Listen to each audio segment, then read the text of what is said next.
Welcome to Falcon Excel Academy. I am Keval Vijay and I teach Excel 2000. Today I am going to teach you lesson 75 of 21.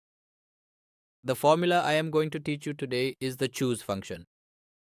As you can see on the screen, we have the 12 months of the year ending with December. Do you know which one is the 7th month? If you type 7, the cell in front will tell you that it's July. What comes at number 4? April. What comes at number 1? January. Then, what comes at 8? August. At 9, it's September. So, how does this choose formula work? Whenever you type any number, the corresponding month will be displayed in front of you.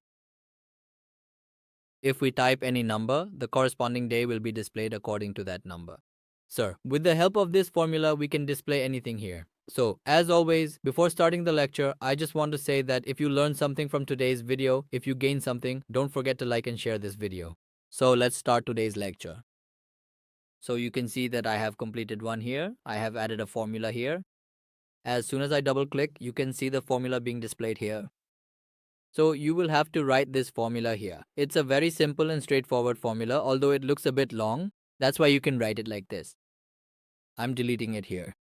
So here I have typed 1, and after that let's type equals to here, and then type here, and after that let's start back.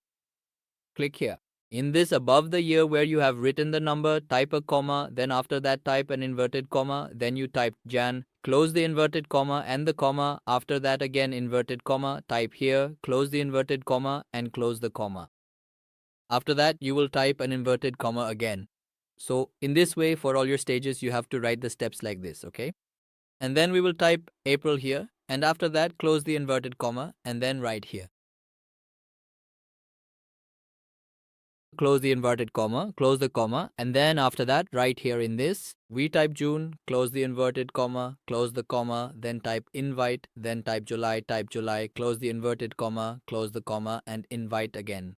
Then after that, we type again. Here we close August and the comma, then we'll type the M here, then from here we type invite, close the inverted comma, close the comma, and then after that, we'll type invite. Here we type October invite, close the comma, close the inverted comma, then type invite, then November close the inverted comma, close the comma, then for the last month we type December, invite, close the comma, close the bracket, and after that you have to close the bracket here. Press enter. The first month we get is January, the second month we get is February, the 5th is May, the 8th is August, and the 12th here is December.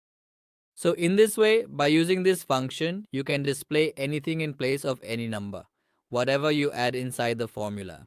So this was my lecture for today, in which I taught you how you can use the choose function to display any name, day or month using a number. So I hope you definitely learned something new in today's lecture. If you liked the video, please like it and share it with your friends. See you in the next lecture. Until then, goodbye.